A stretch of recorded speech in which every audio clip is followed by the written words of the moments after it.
Welcome to morning bulletin. ఇక వార్త వివరాల్లోకి వెళ్తే సంగారెడ్డి జిల్లా దుండిగల్ మండలంలో జరిగిన ఘోర పేలుడు ఘటన మరింత విషాదంగా మారింది. ఇప్పటి వరకు 42 మంది ప్రాణాలు కోల్పోయారు. మరో 24 మందికి గాయాలు కాగా వీరిలో 11 మంది పరిస్థితి అత్యంత విషమంగా ఉన్నట్లు సమాచారం. ఇంకా 5గురి ఆచూకీ తెలియరాలేదు.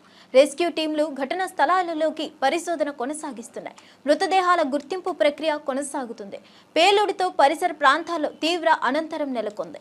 ప్రభుత్వ యాంత్రాంగం సహాయ చర్యలు ముమ్మరం చేసింది. మృతుల సంఖ్య మరింత పెరిగే అవకాశం ఉందని అధికారులు తెలిపారు. రాష్ట్ర ప్రభుత్వం విపత్తు నియంత్రణ బృందాలను రంగంలోకి దించింది. బాధిత కుటుంబాలకు అవసరమైన సహాయం అందించేందుకు చర్యలు చేపట్టింది. ఈ ఘటనపై సమగ్ర విచారణ చేపట్టాలని ప్రజలు డిమాండ్ చేస్తున్నారు. ప్రీవియస్ హిస్టరీని కూడా వెరిఫై చేయండి.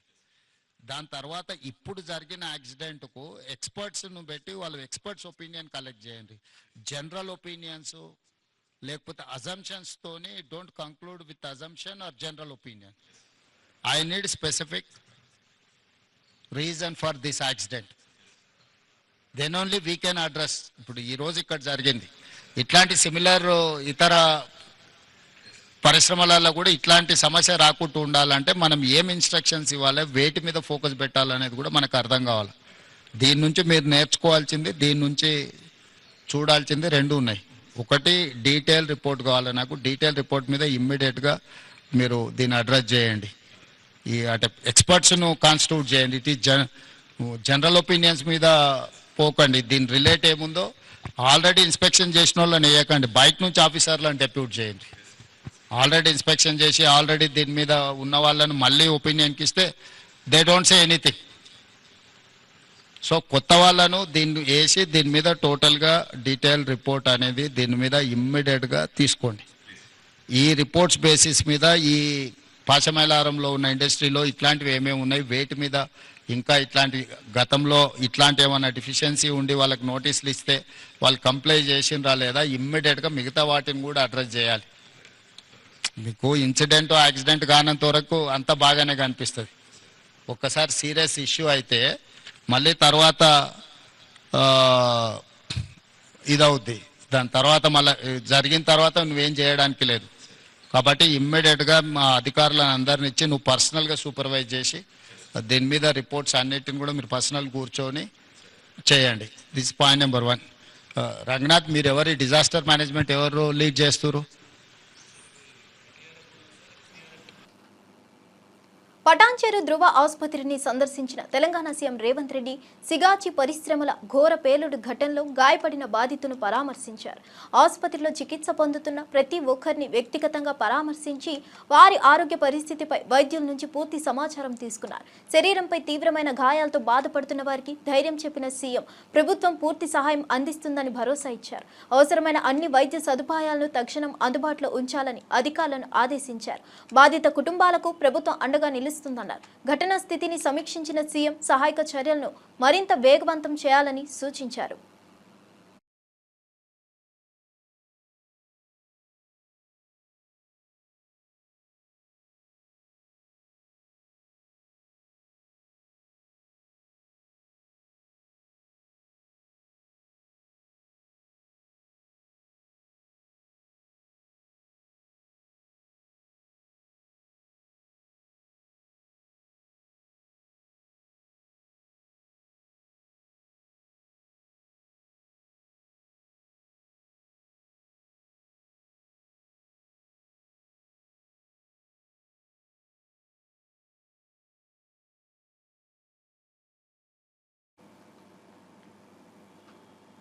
పాసమైలారం పరిశ్రమలో జరిగిన ఘోర ప్రమాద ఘటనపై సీఎం రేవంత్ రెడ్డి తీవ్రంగా స్పందించారు. ఘటనపై సమగ్ర దర్యాప్తు జరిపి కొత్త అధికారులతో విచారణ చేపట్టాలని ఆదేశించారు. బాయిలర్స్ డైరెక్టర్లు పరిశ్రమలో తనిఖీలు చేసిన విషయమై వివరాలు అడిగి సూచనలు ఇచ్చారా అని ప్రశ్నించారు. పరిశ్రమలో ఇటువంటి ప్రమాదాలు పునరావృతం కాకుండా అధ్యయనం చేయాలని సూచించారు. ఊహాజనిత సమాధానాలు వద్దని అధికారులను హెచ్చరించారు. కార్మికుల బీమా సదుపాయాల విషయాన్ని తెలుసుకున్నారు. మానవత్వంతో స్పందించాలంటూ సూచించారు. మృతుల కుటుంబాలకు ₹1 కోటి నష్టపరిహారం కంపెనీ తరపున ఇవ్వాలని ప్రకటించారు. అధికారులు బాధ్యతతో వ్యవహరించాలని స్పష్టం చేశారు. పరిశ్రమ భద్రతపై ప్రత్యేక పర్యవేక్షణ తీసుకోవాలని ఆదేశించారు. దీనికి సంబంధించి చనిపోయిన కుటుంబాలకు కోటి రూపాయలు నష్టపరిహారం ఇప్పించాలి పరిశ్రమ వాళ్ళతో మాట్లాడి ప్రభుత్వం వైపు నుంచి పరిశ్రమ వైపు నుంచి చనిపోయిన కుటుంబాలకు కోటి రూపాయలు నష్టపరిహారం ఇవ్వాలి అని చెప్పి నేను ఆదేశాలు ఇవ్వడం జరిగింది. ఆదేశాల ప్రకారం మా మంత్రులు పరిశ్రమ యజమానులతో మాట్లాడి ప్రభుత్వం వైపు నుంచి సహకారం తీసుకొని వాళ్ళకి నష్టపరిహారం అందించడం జరుగుతుంది. దీనికి సంబంధించి చనిపోయిన కుటుంబాలకు కోటి రూపాయలు నష్టపరిహారం ఇప్పించాలి పరిశ్రమ వాళ్ళతో మాట్లాడి ప్రభుత్వం వైపు నుంచి పరిశ్రమ వైపు నుంచి చనిపోయిన కుటుంబాలకు కోటి రూపాయలు నష్టపరిహారం ఇవ్వాలి అని చెప్పి నేను ఆదేశాలు ఇవ్వడం జరిగింది. ఆదేశాల ప్రకారం మా మంత్రులు పరిశ్రమ యజమానులతో మాట్లాడి ప్రభుత్వం వైపు నుంచి సహకారం తీసుకొని వాళ్ళ తాడేపల్లిలోని వైఎస్ఆర్సీపీ కేంద్ర కార్యాలయంలో నిర్వహించిన యువజన విభాగం సమావేశంలో పాల్గొన్న పార్టీ అధినేత వైఎస్ జగన్ కీలక వ్యాఖ్యలు చేశారు. విలువలు విశ్వసనీయత విషయంలో తాను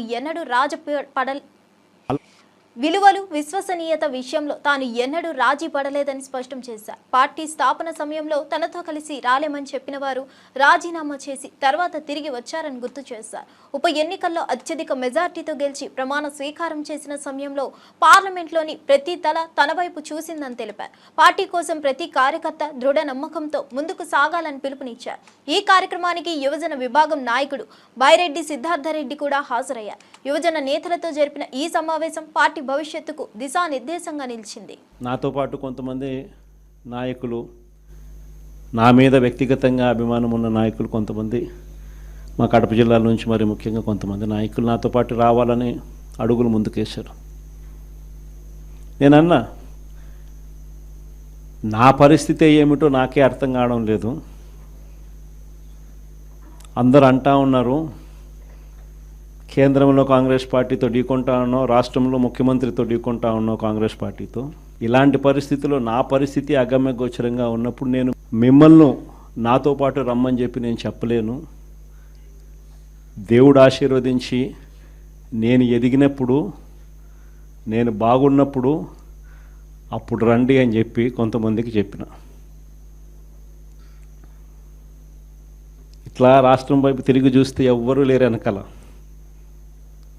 కేవలం నేను, నాతో పాటే అమ్మ, మేము మాత్రమే ఉన్నాం. ఆ ప్రస్థానం అక్కడి నుంచి మొదలైంది. కానీ రాజకీయాలలో ఎప్పటికీ కూడా విలువలు, విశ్వసనీయత ఇవి మాత్రం ఎక్కడా ఎప్పుడూ తగ్గనేలా.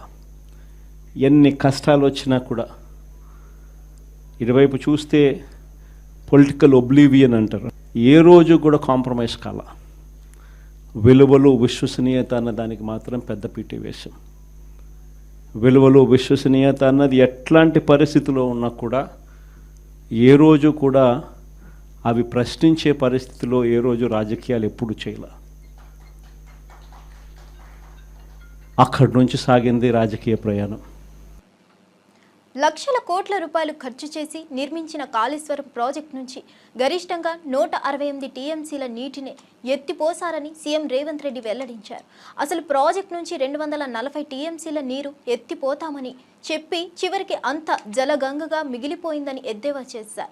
గత ప్రభుత్వం కాళేశ్వరం నిర్మాణంలో భారీ అవినీతికి పాల్పడిందని, ప్రజాధనం దోచుకున్న దోపిడీ గుట్టును త్వరలోనే బహిర్గతం చేస్తామన్నారు.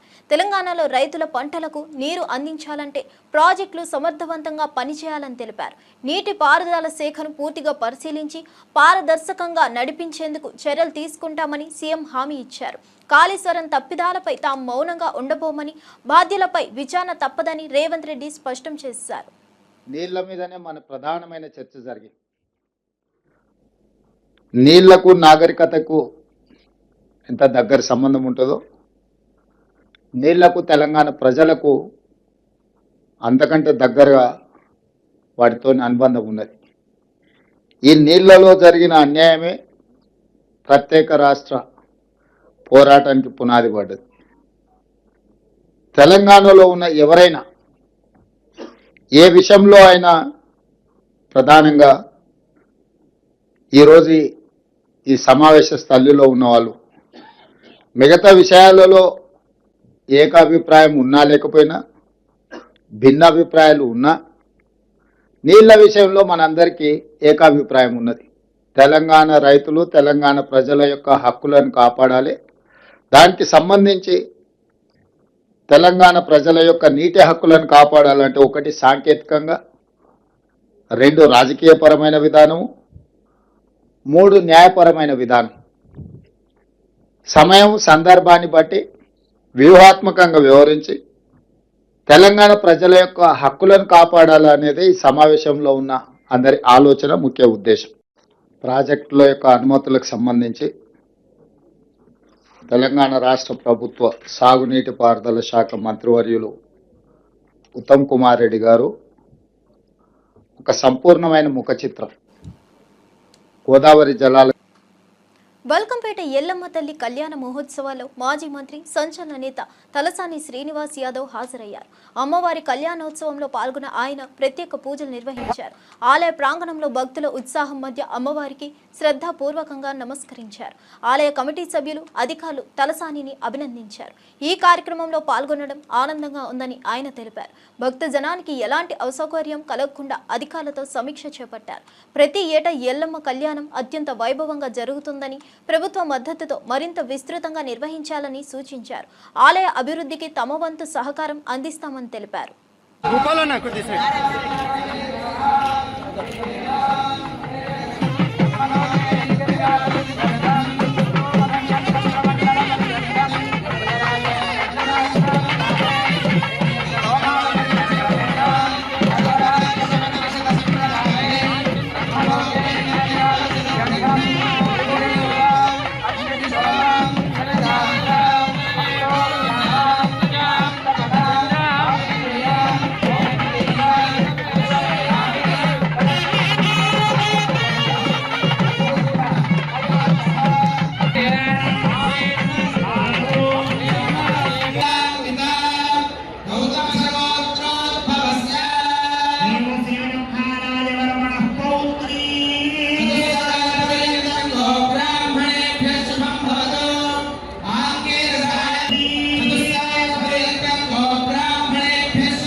తప్పు చేయని వాళ్లను అరెస్ట్ చేపిస్తూ ప్రజల పొట్టల మీద కొడుతున్నాడని సీఎం రేవంత్ రెడ్డిపై తీవ్ర ఆరోపణలు వచ్చాయి. శశిధర్ గౌడ్ తల్లి ఎమోషనల్ అయ్యారు. కాంగ్రెస్ పార్టీ అనేదే తెలుసు కానీ ఇలాంటి కాంగ్రెస్ ని ఫస్ట్ టైం చూస్తున్నామని ఆవేదన వ్యక్తం చేశారు. రేవంత్ రెడ్డి మనల్ని భయపెట్టాలని కేసులు పెడుతున్నాడని విమర్శించారు. ఆయన్ను మెంటల్ గాడిగా పేర్కొంటూ ట్రాప్లో పడొద్దని సూచించారు. మా టైం వస్తుంది, అప్పుడు వాళ్ళ పని చూస్తామని చెబుతూ తమకే బాధ్యత అని శశిని ఇంటికి తామే తీసుకురొస్తామన్నారు. కుటుంబాన్ని ఓదార్చిన ఎమ్మెల్యేలు పాడి కౌశిక్ రెడ్డి, డాక్టర్ సంజయ్ తాము అన్నల్లా తమ్ముళ్ళలా ఉంటామని భరోసా ఇచ్చారు. కాంగ్రెస్ పార్టీ కానీ ఇటువంటి కాంగ్రెస్ పార్టీ ఇప్పుడు ఫస్ట్ టైం చూస్తున్నాను. ఈ కాంగ్రెస్ ఇది ఫస్ట్ టైం చూడడం. నేను నా పుట్టుక నుంచి పెద్దగా ఇందాక కాంగ్రెస్ పార్టీలు వచ్చినాయి, అన్ని చూసినాను కానీ ఇట్లాంటి పరిస్థితి నేను చూడలేను. అసలు నేను చూడలేను. ఎంత మందిని సర్వనాశనం చేస్తున్నాడు. ఇదేనా పద్ధతి? అసలు లెక్క పెట్టుకోవాలి. సుక్కలిగా ఛాన్స్ అనేది మనకొచ్చేది రాదా? మనకు కూడా వస్తుంది కదా. ఏమో ముందు ఏమో అంటే ఇప్పుడు కురుకురికి పాలు తాగితేనంటే నోరు కాలిందంట. వేడి పాలు ఎక్కువ పొంగిన పాలు కొయ్యిపాలే. ఆడంతా ఎక్కువ పొంగుతున్నాడు బాగా. నేను చేసిన పనులకు నాదే పెద్ద గొప్ప అని అనుకుంటున్నాడు. కానీ ఏం పనులు చేస్తున్నాడో, ఆయన ఏం చేస్తున్నాడో ఆయనకే అర్థం కావాలి. ఆయన కుటుంబంలో ఇప్పుడు ఆయన చెప్పిన మాటనే లేడీస్ నీకు తిప్పలు పెడితే బట్టలు ఎత్తి కొడతా అన్నాడు. మరి మమ్మల్ని లేడీస్ కదా, మమ్మల్ని తిప్పలు పెట్టిస్తున్నాడు.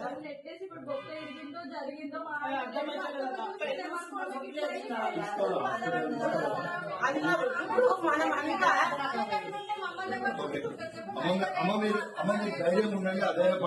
నాకు పార్టీ ఉన్నదనే ధైర్యం ఫుల్ ఉన్నది. అన్ని విధాలుగా అండగా ఉంటాడు, ఖచ్చితంగా వస్తాడు.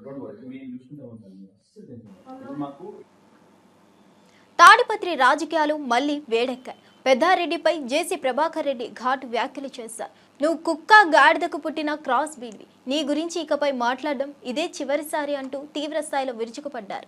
పెద్దారెడ్డి ఇంటికి రిజిస్ట్రేషన్ లేకపోవడం వల్లనే కూల్చివేయాలని డాక్టర్ ఆదేశించారని స్పష్టం చేశారు. తాను మాట్లాడే ప్రతి మాటకు ఆధారాలు ఉన్నాయని అన్నారు. తాడిపత్రికి పెద్దారెడ్డి వస్తే నియమావళి ప్రకారం పర్మిషన్ ఇవ్వాలని ఏఎస్పీని కోరారు. తాడిపత్రిలో రాజకీయం కంటే న్యాయ పరిరక్షణ అవసరమని జేసీ పేర్కొన్నారు. ప్రతిపక్షం ఊహల్లో వ్యవహరిస్తుందని, ప్రజలు నిజాన్ని గ్రహించాల్సిన సమయం వచ్చిందని జేసీ హితవు చెప్పారు. రాజకీయాల పేరుతో చట్ట విరుద్ధంగా వ్యవహరించడం సహించబోమన్నారు. పొద్దున్న ఒకరు చెప్పదరా నాన్న తమ్ముడు పెద్దారెడ్డి నాకు ఎస్పీ పర్మిషన్ ఇలే గుడికి పంపిస్తావా నన్ను 2 గుళ్ళకి పంపిస్తావా ఎన్ని రోజులు పనుకున్నారా మున్సిపల్ ఆఫీసులో ఆడే నీళ్లు పోసుకున్నాడు ట్రాక్టర్ని రిపేర్కి పంపిద్దంటావే ఏంటి ఇలానే ఉంటుంది అంటాను ఇప్పుడు నేనేమనుకోవడం లేదు ఇట్లానే ఉంటుందంట మారు ఎస్పీ అనొద్దు నిన్నెవరో నాకు తెలియదు ఎవరితో ఇల్లు పలుకొట్టినారు ఏమనంటే వాళ్ళ దీంతో ఇది టైం అనుకొని పలుకొట్టినారు నేనే సరెండర్ చేసిన మంచిది కాదని ఇప్పుడు నుంచి ఇంక అనద్దు nobody wants fraction or గలాటా so the police has to maintain law and order your a cross breed of a donkey and a boar. Your face is like a boar, your behavior is like a donkey. అది దాన్ని కూడా compare చేయదు అది మంచిగా సేవ చేస్తుంది. ప్రముఖ సినీ నటి వాసుకి పాకిజాకి ఆర్థిక సహాయంగా ఏపీ ఉప ముఖ్యమంత్రి పవన్ కళ్యాణ్ 2 లక్షల రూపాయలు సాయం ప్రకటించారు. ఇటీవల ఓ మీడియా ద్వారా తన దీన స్థితిని వెళ్లిబుచ్చిన వాసుకి పూట గడవడం కూడా కష్టమని భిక్షాటన దాకా వెళ్లినట్టు చెప్పి భావోద్వేగానికి గురయ్యారు. ఆమె పరిస్థితిని చూసిన పవన్ కళ్యాణ్ వెంటనే స్పందించారు. మధ్యాహ్నం మంగళగిరిలోని జనసేన కేంద్ర కార్యాలయంలో ప్రభుత్వ విప్ హరిప్రసాద్, ఎమ్మెల్యే గిడ్డి సత్యనారాయణల చేతుల మీదుగా వాసుకి ఆర్థిక సాయం అందించారు. ఒక పాత తారకి సహాయం చేస్తూ పవన్ కళ్యాణ్ మానవత్వాన్ని చాటుకున్నారు. నేను పాత కామెడీ యాక్టరు పాకిజా. మీ అందరికీ మన ఆంధ్ర ప్రజలు అందరికీ తెలుసు. నేను చాలా కష్టంలో ఉన్నాను. తినటానికి కూడా వీలు లేదు. ఒక తమిళనాడులో ఎవరు నన్ను పట్టించుకోలేదు. తమ్ముడు గారు డిప్యూటీ సీఎం గారు పవన్ కళ్యాణ్ గారికి నేను చెప్పాను. వెంటనే నాకు ఆర్థిక డబ్బులు 2 లక్షలు సహాయం చేశారు. నాకు చిన్న తమ్ముడు కాలు పట్టుకుంటాను. ఏలేల జమ్మానికి తమ్ముడు డిప్యూటీ సీఎంకు మర్చిపోను. నేను అప్పుడే ఇంటర్వ్యూలో సుమన్ టీవీలో చెప్పాను, నెక్స్ట్ సీఎం తమ్ముడు గారు పవన్ కళ్యాణ్ గారు అన్నాను. తమ్ముడు గారికి చాలా పెద్ద గొప్ప మనసు. నేను తమిళనాడులో పుట్టి పెరిగి ఆల్రెడీ అన్నయ్య చిరంజీవి అన్నయ్య, నాగబాబు అన్నయ్య, మెగా పవర్ స్టార్ ఫ్యామిలీ, ఇప్పుడు వాళ్ళు ఫ్యామిలీతో నేను బతుకుతున్నాను. నేను తిన్న ఆ భోజనం, నేను కట్టుకున్న చీరలు ఆ వదిన గారు ఇచ్చారు. అన్నీ మెగా పవర్ స్టార్ ఫ్యామిలీ అని డిప్యూటీ సీఎం పవన్ కళ్యాణ్ గారు వెంటనే నేను నిన్ననే చెప్పాను. ఈవేళ పిలిచి 2 lakhs డబ్బులు ఇచ్చారు ఆర్థిక సహాయం. మేము ఉన్నామమ్మా అన్నారు. నేను తమిళనాడులో బతుకుతామా సస్తామా అని ఉన్నప్పుడు ఇక్కడ నుంచి నాకు ఫోన్ వచ్చింది జనసేన పార్టీ ఆఫీస్ నుంచి. అది వచ్చి ఇమ్మీడియట్గా మీరు రండి అని చెప్పి నాకు వచ్చాను. చాలా సంతోషం. తమ్ముడు గారు పవన్ కళ్యాణ్ గారు డిప్యూటీ సంగారెడ్డి జిల్లా పాసమైలారంలోని కెమికల్ ఫ్యాక్టరీలో జరిగిన పేలుడు ఘటనలో గాయపడ్డ కార్మికులను తెలంగాణ జాగృతి అధ్యక్షురాలు కవిత పరామర్శించారు. ఆసుపత్రిలో చికిత్స పొందుతున్న బాధితులను సందర్శించి వారి ఆరోగ్య పరిస్థితిని అడిగి తెలుసుకున్నారు. ప్రభుత్వంతో మాట్లాడి పూర్తి సహాయం అందిస్తామని హామీ ఇచ్చారు. కార్మికుల రక్షణ విషయంలో యాజమాన్యం నిర్లక్ష్యం చూపించిందని ఆగ్రహం వ్యక్తం చేశారు. బాధిత కుటుంబాలకు తగిన న్యాయం జరిగేలా చూస్తామని చెప్పారు. రాష్ట్రంలోని కార్మికుల భద్రతకు ప్రాధాన్యం ఇవ్వాల్సిన అవసరం ఉందని సూచించారు. పాసమైలారం పేలుడు ఘటనపై సమగ్ర విచారణ జరిపించాలని కోరారు. బాధితులకు సరైన పరిహారం ఇవ్వాలని డిమాండ్ చేశారు.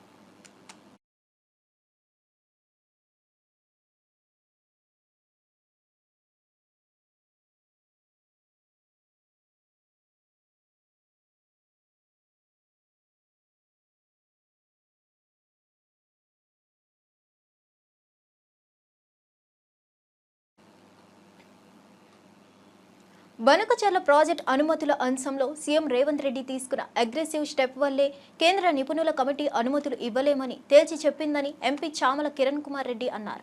దీన్ని బీజేపీ బీఆర్ఎస్ తమ గొప్పగా చెప్పుకోవడం దౌర్జన్యమే అన్నారు. సిడబ్ల్యూసి, జీడబ్ల్యూడిటి సంస్థలు పరిశీలించకుండానే అనుమతి ఇవ్వలేమని కమిటీ స్పష్టంగా చెప్పిందన్నారు.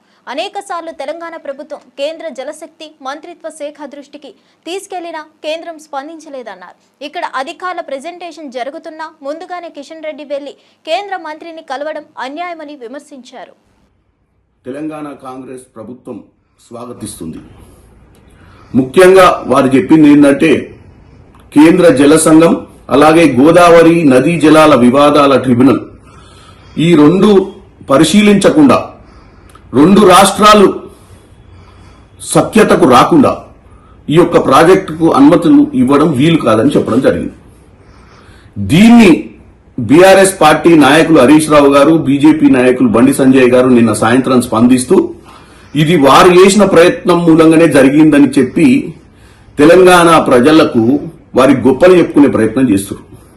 వాస్తవంగా హరీష్ రావు గారు దీన్ని రాజకీయం చేయాలన్న ఆలోచనతోటి ఇక్కడ ముఖ్యమంత్రి రేవంత్ రెడ్డి గారు పట్టించుకోవట్లేదని, ఉత్తమ్ కుమార్ రెడ్డి గారు పట్టించుకోవట్లేరని, ఆల్రెడీ డిపిఆర్లు సబ్మిట్ చేసిరని జలశక్తి మంత్రిత్వంలో కాంగ్రెస్ ప్రభుత్వం నిమ్మకు నీరెత్తినట్టుంది అని చెప్పి తెలంగాణ ప్రజలకు ఇది ప్రాజెక్ట్ జరుగుతుంది అని తెలిసినప్పుడు ఈ ప్రాజెక్టు కోసం ఆంధ్రప్రదేశ్ ప్రభుత్వం ప్రయత్నం చేస్తున్నప్పుడు హరీష్ రావు గారు రోడ్డు మీదకి వచ్చి మాట్లాడినటువంటి విషయాలు అప్పటికే ఎన్నోసార్లు చెప్పినాం.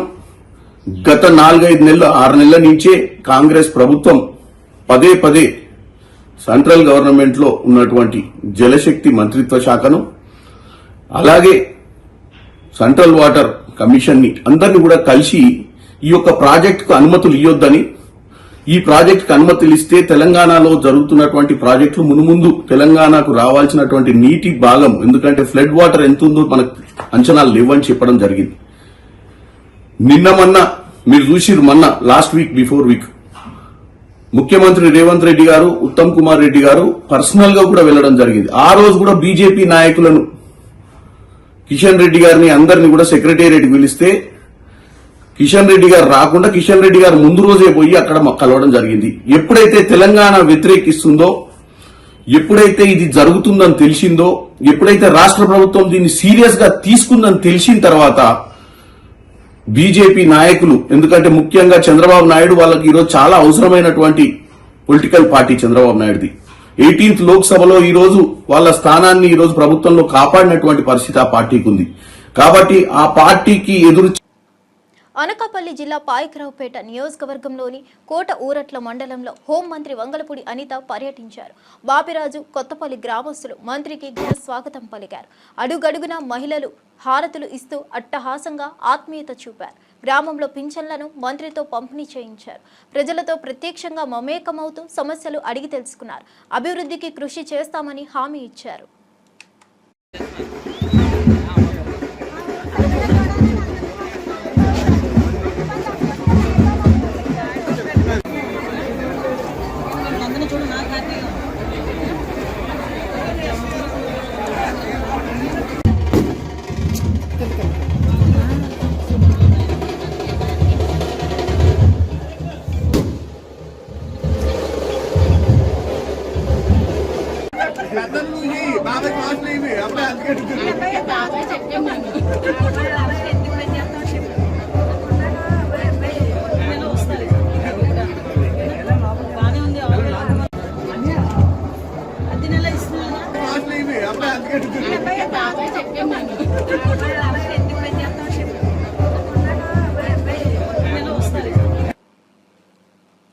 బనకచర్ల ప్రాజెక్ట్ ప్రతిపాదనను కేంద్రం తిరస్కరించిన నేపథ్యంలో తెలంగాణ ప్రభుత్వంలో మంత్రి ఉత్తమ్ కుమార్ రెడ్డి ప్రగతి భవన్లో కీలక ప్రెజెంటేషన్ ఇచ్చారు. పవర్ పాయింట్ ద్వారా బనకచర్ల ప్రాజెక్ట్ ప్రభావం, సమస్యలు, పరిష్కారాలపై సమగ్రంగా వివరించారు. ఈ సమావేశానికి ముఖ్యమంత్రి రేవంత్ రెడ్డి, డిప్యూటీ సీఎం భట్టి విక్రమార్కతో పాటు పలువురు మంత్రులు, ఎమ్మెల్యేలు, ఎమ్మెల్సీలు, కార్పొరేషన్ చైర్మన్లు, ఉన్నతాధికారులు హాజరయ్యారు. ఈ సందర్భంగా కేంద్ర ప్రభుత్వ నిర్ణయాన్ని విమర్శించారు. తెలంగాణ హక్కుల పరిరక్షణకు అన్ని చట్టబద్ధమైన మార్గాల్లో పోరాడతామని తెలిపారు. ఏపీ ప్రభుత్వం పంపిన ప్రతిపాదనల్లో స్పష్టతలేమీ ఉందని ఆరోపించారు. నీటి సమస్యలపై రాష్ట్రానికి న్యాయం జరిగేలా కేంద్రాన్ని ఒప్పించే ప్రయత్నాలు కొనసాగిస్తామని మంత్రి ఉత్తమ్ హామీ ఇచ్చారు. గోదావరి నది జలాలు రాయలసీమ తరలించడానికి ప్రయత్నాలు వాళ్ళు మొదలుపెట్టి మరి ఈ మధ్య కాలంలో మన మీద మన ప్రభుత్వం మీద దుష్ప్రచారం చేసే విషయం కూడా మీరు గమనిస్తున్నారు. మరి ముఖ్యమంత్రి గారు మేము చేసిన కృషికి అనుగుణంగా నిన్న కేంద్ర ప్రభుత్వం గౌరవ పిసిసి ప్రెసిడెంట్ గారికి స్వాగతం పలుకుతూ మరి మా కృషికి అనుగుణంగా కేంద్ర ప్రభుత్వం స్పందిస్తూ ఆంధ్రప్రదేశ్ ప్రతిపాదించిన ఈ పోలవరం బనకచెర్ల లింక్ ప్రాజెక్ట్ ని తిరిగి వెనక్కి పంపి, దయచేసి మీరు గమనించాలి, వాళ్ళ ప్రాజెక్ట్ ప్రపోజల్ ని వెనక్కి పంపించి మేమైతే వాదించామో గోదావరి వాటర్స్ డిస్ప్యూట్ ట్రిబ్యునల్ 1980 అవార్డుకి ఇది వ్యతిరేకంగా ఉందని చెప్పడం, దాంతో ఏకీభవించి కేంద్ర ప్రభుత్వం నిన్న అది వెనక్కి పంపించిన విషయం కూడా నేను హిమాచల్ ప్రదేశ్ భారీ వర్షాలతో అతలాకుతలమవుతుంది. ఎగువ నుంచి వస్తున్న ఆకస్మిక వరదలతో బియాస్ నదితో పాటు పలు నదులు ఉప్పొంగి ప్రవహిస్తున్నాయి. మండి జిల్లాలో ఓ వ్యక్తి మృతి చెందగా మరో 12 మంది గల్లంతయ్యారు. రాష్ట్ర వ్యాప్తంగా కొండ చర్యలు విరిగిపడుతున్న ఘటనలు ఆందోళన కలిగిస్తున్నాయి. వర్షాల తీవ్రతతో రోడ్లు, పుల్లలు దెబ్బతిని అనేక ప్రాంతాల్లో రాకపోకలు నిలిచిపోయాయి. జలవనరులకు సమీపంగా ఉన్న ప్రజలు అప్రమత్తంగా ఉండాలని అధికారులు హెచ్చరికలు జారీ చేశారు.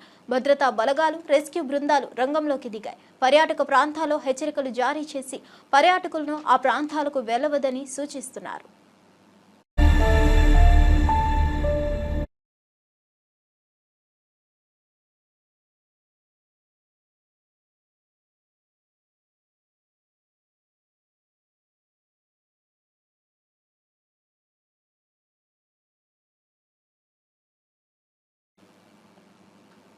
తనపై తప్పుడు కేసులు పెట్టి బలవంతంగా అరెస్ట్ చేశారంటూ విజయవాడ సబ్ జైలు వద్ద చెవిరెడ్డి భాస్కర్ రెడ్డి ఆగ్రహం వ్యక్తం చేశారు.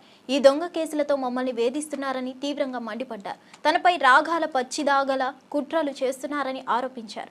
ఈ పాపం ఊరికే పోదు, శపథం చేస్తా అంటూ రెచ్చిపోయారు. ప్రజాస్వామ్యంలో ఇది హద్దులు మించిందని, రాజకీయ కక్షలు తారాస్థాయికి చేరాయని ఆవేదన వ్యక్తం చేశారు. అటు జైలుకు వచ్చిన అభిమానులు, కార్యకర్తలు పెద్ద సంఖ్యలో ఉండడంతో ఉద్రిక్తత చోటు చేసుకుంది. చెవిరెడ్డి వ్యాఖ్యలతో వైఎస్ఆర్సీపీ శ్రేణుల్లో ఆగ్రహం వెల్లువెత్తుతుంది. ఇదే తీరుతో వ్యవహరిస్తే ప్రజలే సమాధానం చెబుతారని హెచ్చరించారు. ఒక గొప్ప గొప్ప దర్శకుడున్నాడు, ఒక రాజమౌళి, ఒక సుకుమారు గొప్ప గొప్ప దర్శకుడున్నాడు. అన్నిటికీ కాలం సమాధానం చెప్తుంది. తప్పుడు కేసులు పెట్టిన ప్రతి ఒక్కరికి దేవుడు శిక్షిస్తారు. తప్పుడు కేసులు పెట్టారు, అన్యాయంగా తప్పుడు కేసులు పెట్టారు. గొప్ప గొప్ప నటులంతా ఉన్నారు అక్కడ, గొప్ప గొప్ప దర్శకులు. భగవంతుడితో చెప్తున్నా, తప్పుడు కేసు పెట్టి జైలు పంపుతున్నారు. తప్పుడు కేసుకి కాలం సమాధానం